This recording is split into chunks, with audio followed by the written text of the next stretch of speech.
We're going to be reading from Galatians chapter 1.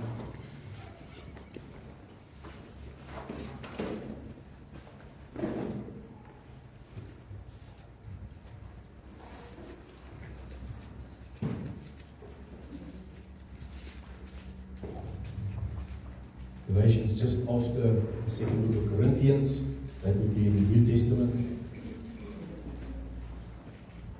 Before we're going to read there, I want to start off by just reading a couple of verses in the Bible. You don't need to page there, I'm just going to read them about the fear of the Lord. Psalm 31:19 says, "How great is your goodness, which you have stored up for those who fear you, which you have wrought for those who take refuge in you before the sons of men." Psalm 112 verse 1, praise the Lord. How blessed is the man who fears the Lord, who greatly delights in his commandments. Psalm 115:13, he will bless those who fear the Lord, the small together with the great. Psalm 128 verse 1 to 4, how blessed is everyone who fears the Lord.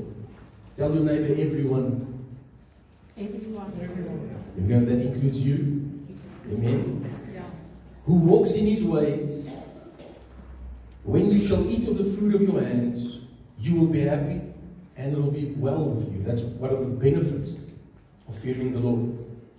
Your wife shall be like a fruitful vine within your house, your children like olive plants around your table. Behold, for thus shall the man be blessed who fears the Lord. Proverbs 19:23, the fear of the Lord leads to life, so that one may sleep satisfied, untouched by evil. Amen. You see how the fear of the Lord is our protection. Amen. Psalm 33 verse 18, behold, the eye of the Lord is on those who fear him. If you fear the Lord, you can know that his eyes are upon you. On those who hope for his loving kindness, to deliver their soul from death and to keep them alive in famine. You see how the fear of the Lord is your provision? Yes, amen. Oh, we serve a great God. Yes, we serve a great God. And today we close this series on the fear of the Lord, and we're going to end it by touching on the fear of man. Touching on the fear of man. So let's read from Galatians chapter 1, verse 1 to 12. Paul, an apostle, sent not from men, nor by man, but by Jesus Christ, and God the Father, who raised him from the dead, and all the brothers with me, to the churches in Galatia, grace and peace to you from God our Father, and the Lord Jesus Christ, who gave himself for our sins to rescue us from the very present evil age, according to the will of our God and Father, to whom be glory forever and ever. Amen. I'm astonished that you are so quickly deserting the one who called you by the grace of Christ, and are turning to a different gospel, which is really no gospel at all. Evidently, some people are throwing you into confusion and are trying to pervert the gospel of Christ. But even if we or an angel from heaven should preach a gospel other than one we preach to you, let him be eternally condemned.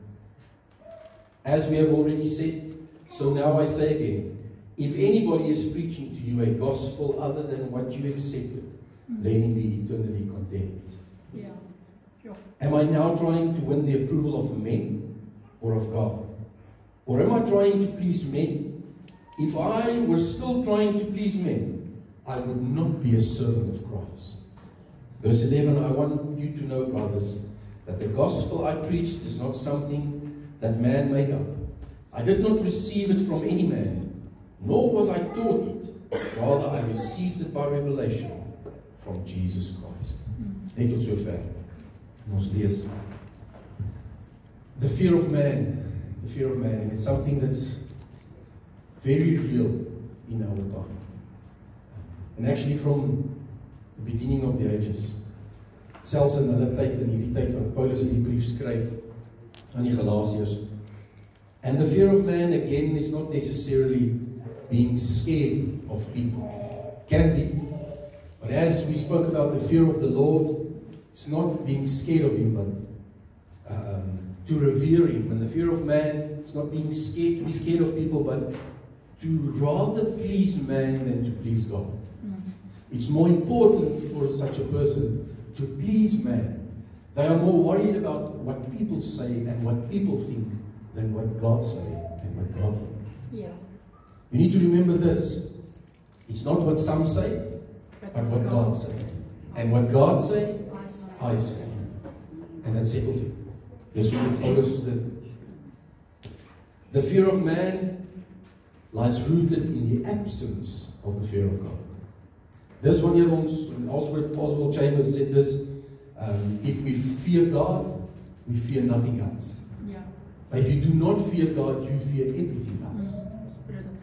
You fear everything else, including the fear of man. But listen, verse 10 says, does this sound as if I'm trying to win human approval? From another translation in Bible. No, indeed. What I want is God's approval. Am I trying to be popular with people? If I was still trying to do so, I would not be a servant of Christ. Hoe hard en hoe duidelik is hierdie skrif nie? Dis so duidelik. Nommer 1, hy sê as jy enige ander, if anybody is preaching to you a gospel other than what you accept, let them eternally be condemned. Hoe belangrik is dit dat ek en jy die evangelie reg verkondig? Ja. En nie dwaalleer. Dis waar. En dan saam met dit, if we are trying to win the approval of people, you are not a servant of Christ anymore. Then you are disqualified of that service. Until you understand the fear of the Lord and rather seek His approval than man's approval. It's a strong statement. And we forfeit this privilege of being a servant of Christ if we give in to seeking popularity with people. Want dit gaan nie oor mense nie. Ek wil vandag vir jou sê met baie liefde en baie respek, mense kan vir jou niks doen. En ek bedoel in terme van ewigheidswaarde. Mense kan vir jou niks doen. Yes, die Here gebruik mense. Die Here, ons is almal instrumente in die hand van die Here. Amen. Maar wat 'n mens vir jou kan doen, is niks in vergelyking met wat God vir jou kan doen. It's why our eyes and focus should be on Jesus, the author, the finisher, and the perfecter of our faith. Amen. Amen. See, when we focus on people, then we will project the images that we spoke about last week. These perceived image, the portrayed image, and we will not be our actual self.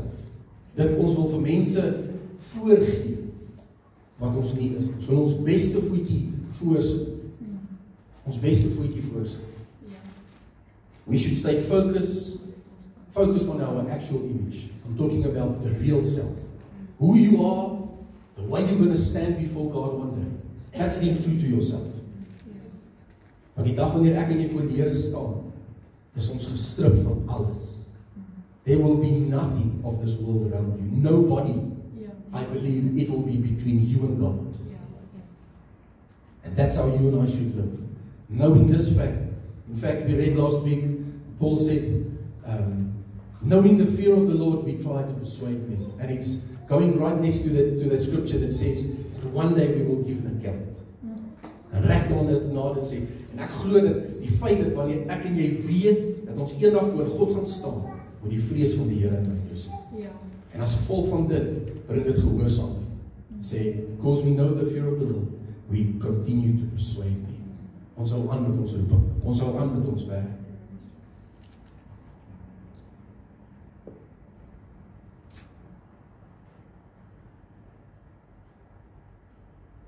We should stay focused on our actual image, the one that will be revealed at the judgment seat, because this will keep you in a place of true holiness. True holiness. It will keep you focused on what is truth. The Word of God is the truth.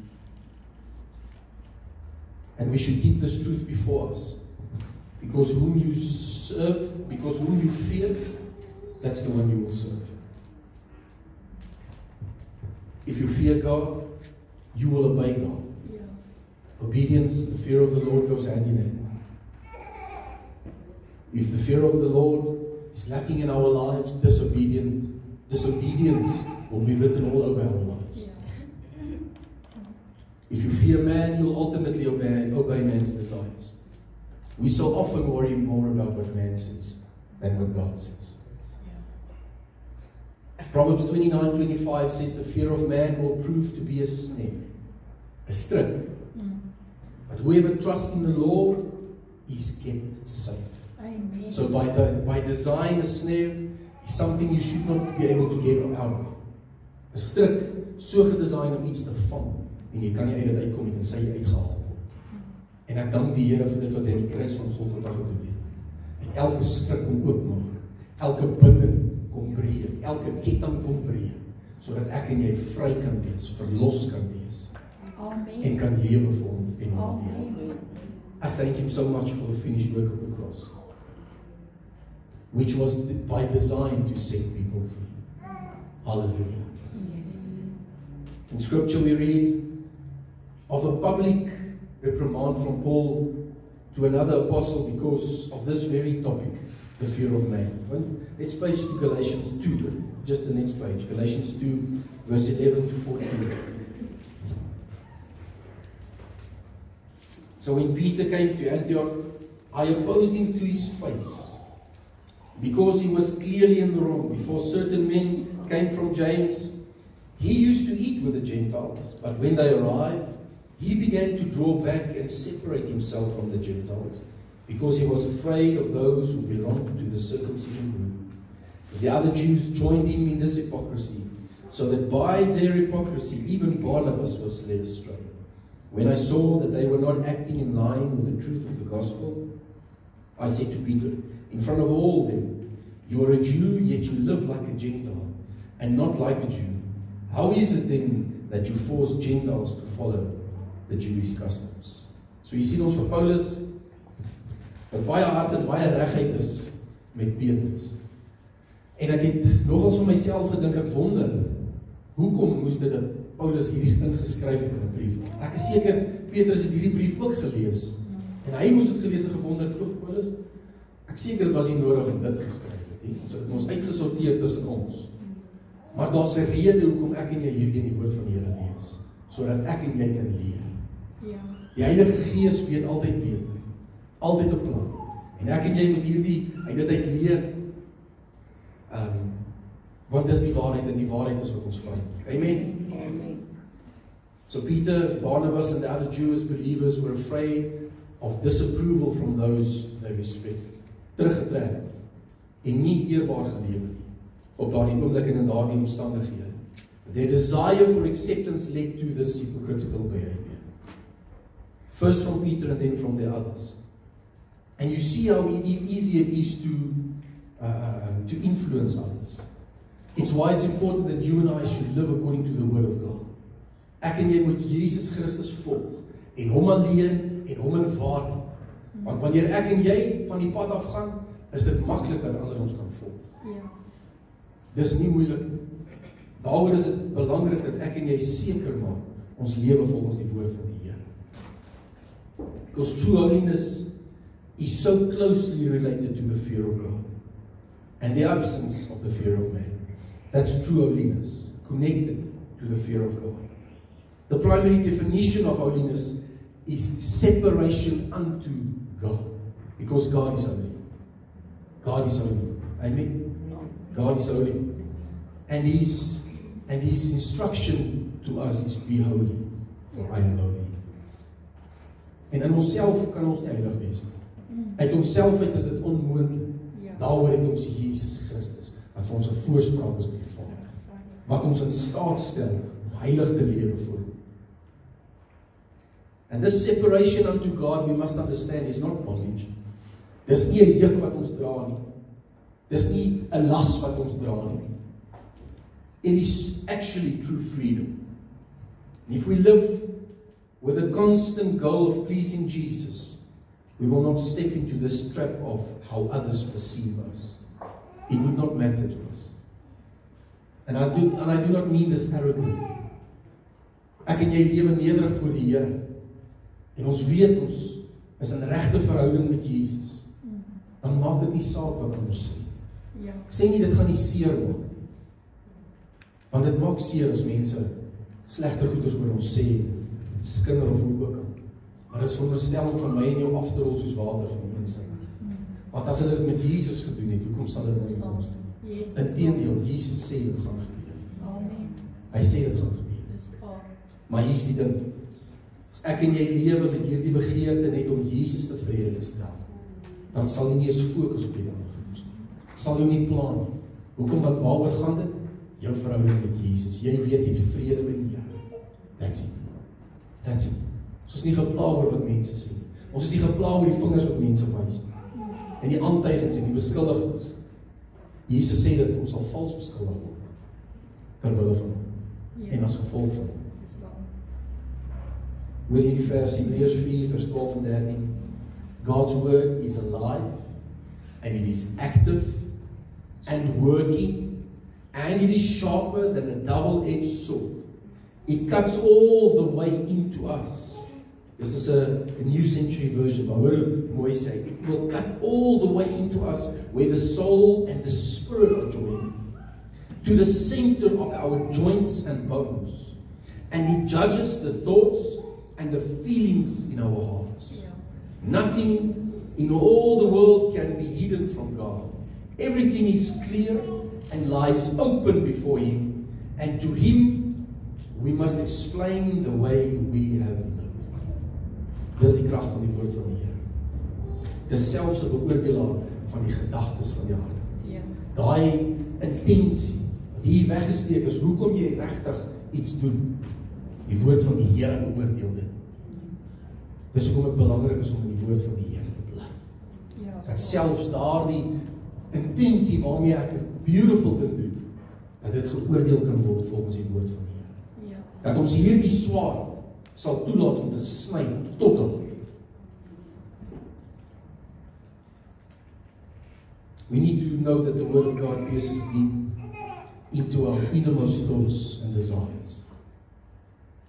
Daar waar ons self nie eens behoorlik toegang tot het nie. Daar wat ons self nie eens van weet die Here. Want alles is oop en bloot vir hom. Daai is 'n skrif wat weer wil ek sê die vrees van die Here in ons moet sit. Want alles lê oop en bloot voor Jesus. Daar is niks, maar niks wat jy van hom kan wegsteek nie. Nie eens 'n gedagte nie. Nie eens 'n begeerte nie. Dis oop vir hom. Dis oop vir hom. It exposes us for who we really are and not who we project ourselves to be. If we listen to it and we obey it, then the word of God protects us from self-deception. And what is the vyand? He is the deceiver. And when we are being deceived, that's the very design of being deceived, is you do not know that you are deceived.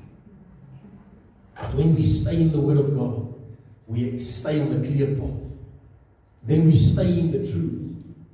And then we will recognize the attack of the enemy. We will recognize when he's trying to deceive us. Because why? We know the truth.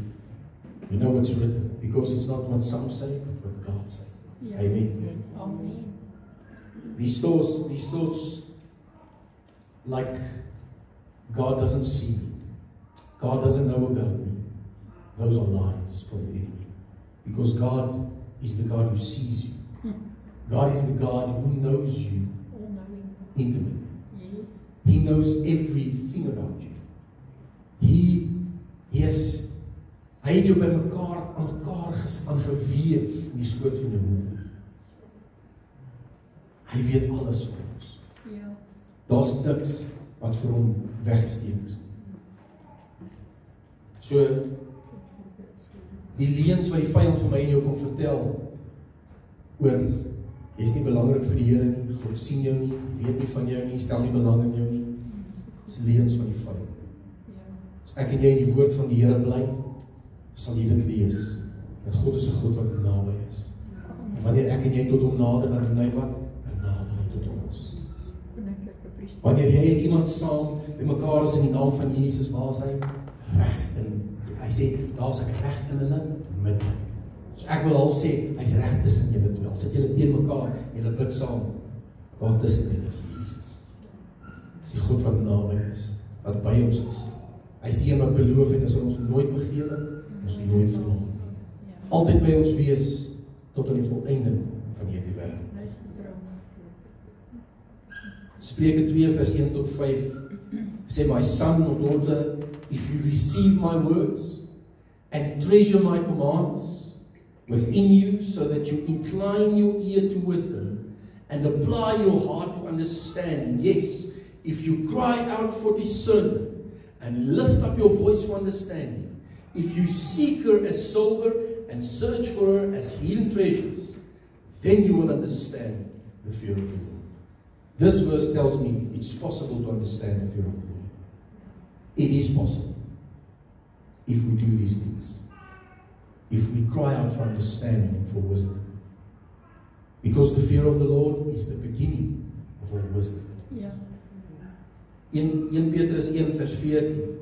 Hoor wat sê Petrus, hier is 'n waarskuwing.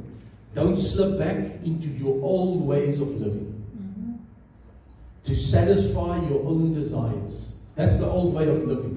It was only to satisfy the desires of this flesh and of this world. Ja. You didn't know any better then. Verse 17. And remember that the Heavenly Father to whom you pray has no favorites. He will judge or reward you according to what you do. Soos wat ons verlede week gesels het. Dit het ewigheidswaarde in die Here op aarde. Ja.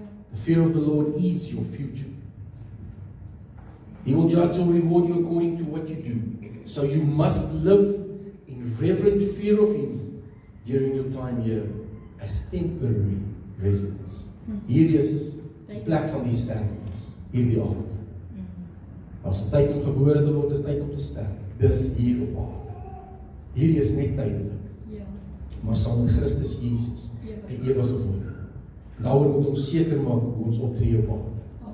In vrees vir die Here, nie vir die mens nie. And Peter was aware of how easily this can occur.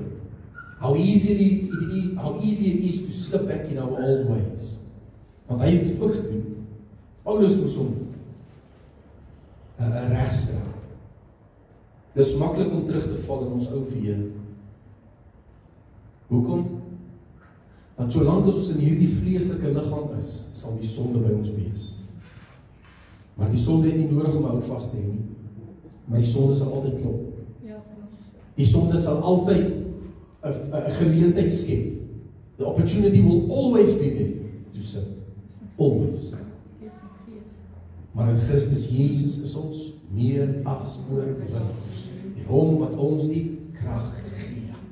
Saam met die versoeking gee hy die uitkoms. Amen. Dis Jesus Christus. Amen. Be careful, do not slip into your old ways of living to satisfy your own desires. Ja. Amen. He warned us to avoid the entitled thoughts. Want vir een of ander rede, ek is nie verbaas nie, maar dis hoe die vyand werk. Vir een of ander rede, partykeer voel ons entitled, voel geregtig op sekere goed. Ja. Die dinge wat ek vir die Here gedoen het, ek verdien hierdie, of ek verdien daai. Kom ons blaai na Lukas 17. Lukas 17, dan kyk ons wat sê die Here oor hierdie.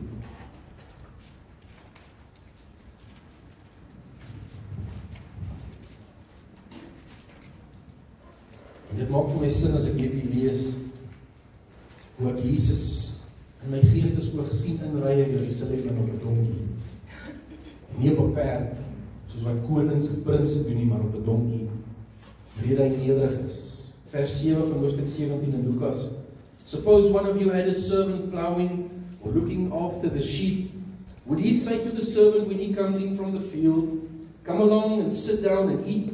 Or would he not rather say, prepare my supper, get yourself ready and wait on me, while I eat and drink? After that you may eat and drink. Would he thank the servant because he did what he was told to do? So you also, when you have done everything you were told to do, should say, we are unworthy servants, we have only done our duty. Dis die rede hoekom Jesus daardie Palmsondag, daardie dag in Jerusalem ingekom het op 'n donkie. Because he was just a lowly servant who is doing what he was supposed to do. in true and in full submission to the Father. Gehoorsaam al het dit sy ego seer gemaak. Al het sy disippels nie verstaan. En as ek sê sy ego, bedoel ek die vleeslike ego. Maar ek eer die Here dat hy die wêreld oorkom het en oorwin. Yes, amen.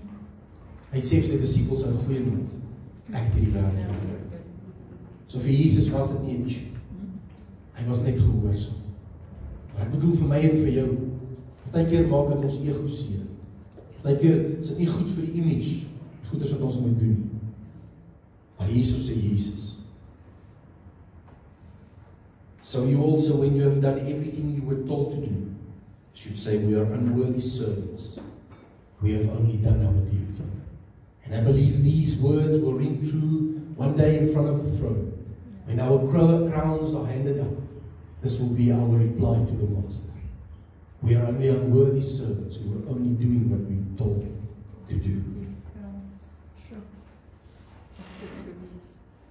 Our problem sometimes, and I'm closing with this, our problem is the love of Jesus. As beautiful as it is, it can be a snare. And our idea of loving Him, if it's not the full truth, wat 'n halwe waarheid is 'n leuen. Dit moet die volle waarheid wees. Die liefde van Jesus sonder die vrees van die Here is 'n halwe waarheid.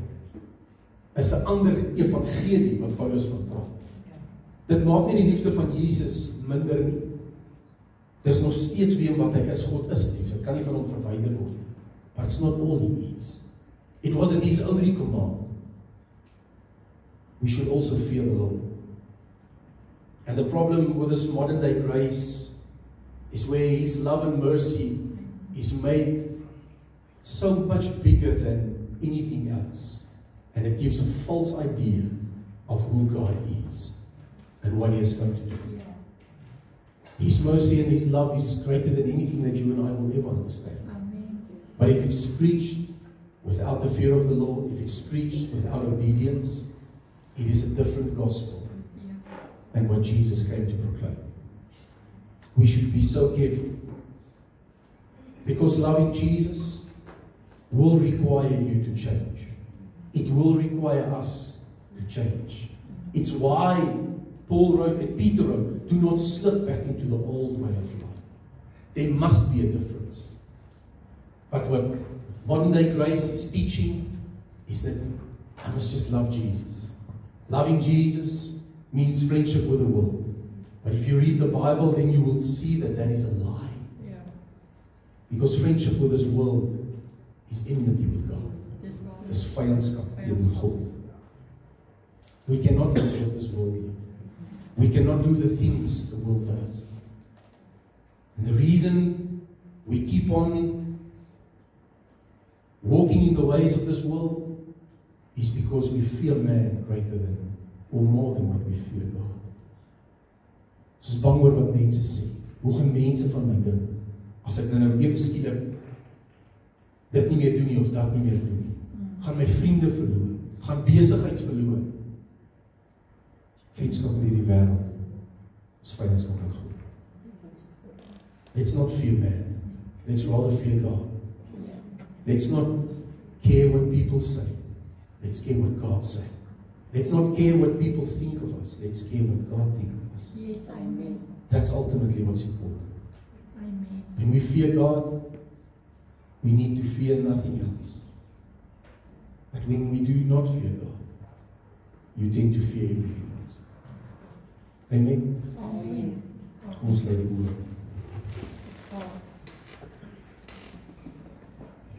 Psalm 19 verse 9 says, the fear of the Lord is clean. The fear of the Lord is clean and it endures forever. If there's things in your life that the Holy Spirit is reminding you of now, that you need to repent of, and I'm referring again to the money tables that Jesus overthrew in the temple, things that He cleared the temple of. Please repent of those things now. Please allow Jesus to clear your temple, because you are the temple of the Holy Spirit. If it's the fear of man, repent of that now. Say, Jesus, I will only fear you, the true one, true living God, the creator of heaven and earth. Heavenly Father, I thank you so much for your word, which is sharper than any double-edged sword. Here, dit bring deur, bring skeiding tussen siel en gees en murg en been. En dis 'n beoordelaar van die hart. Dit beteken die woord sny diep, Here. En ons gebed is vanmôre, asseblief sal U dit so in ons lewe kom doen. Ek bid, Here, dat elkeen van ons se begeerte sal wees na Jesus. Ver meer as wat dit is na die aanvaarding van mense of stelsels. Dat nie sal saak maak oor wat mense sal dink of sê, maar oor wat Jesus dink en wat Jesus sê. Dat ons sal toelaat, dat hy ons lewe skoon maak, dat ons self ook dinge uit ons lewe sal uitverwyder wat nie daar moet wees nie. Sodat ons rein en heilig vir U kan lewe. Die Heilige van Israel. Die enigste lewende God. Ons eer U daarvoor, Here. Word U verheerlik in Jesus naam. Amen. En amen.